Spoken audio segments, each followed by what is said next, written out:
Oxygène Radio. Anjou Hit & Score. C'est un match un peu particulier parce que finalement vous êtes les seuls à jouer demain soir. C'est un énorme avantage, c'est une belle opportunité peut-être pour le SCO de creuser l'écart. Ça peut être effectivement une solution maintenant.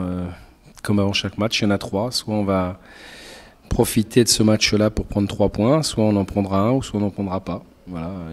Et comme souvent, la vérité viendra du terrain. Donc il faut se préparer aux 3 hypothèses. Évidemment, il y en a une qui nous intéresse plus que les autres. Mais la seule chose qui est sûre demain, c'est qu'on sera les seuls à pouvoir prendre des points. Quel est le niveau finalement de cette formation brestoise qui reste quand même, elle reste sur 3 victoires de rang. En revanche, elle reste 18e. Ce qui montre bien qu'ils ont du caractère parce qu'avec 3 victoires d'affilée, ils restent malgré tout relégables. Ce qui montre bien l'étendue des dégâts avant cette série.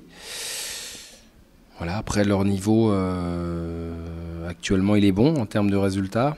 À nous de faire en sorte d'être meilleurs qu'eux, encore une fois, pour essayer de prendre les 3 points. Il y a 2 styles de jeu un petit peu qui s'opposent. D'un côté, un jeu plus technique avec le SCO, beaucoup plus physique avec Brest.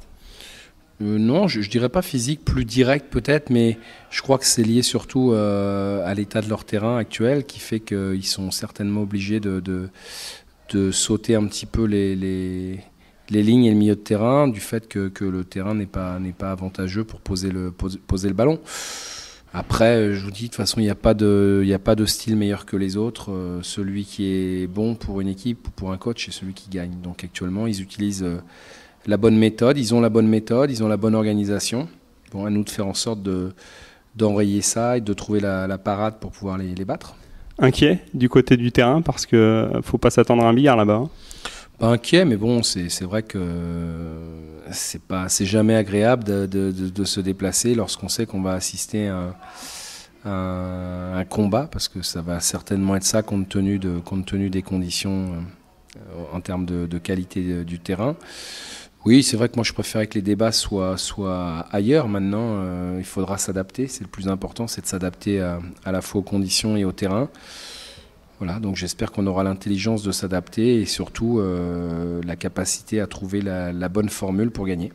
La bonne formule, ça peut venir aussi d'un coup de tête de Romain Thomas qui est de retour.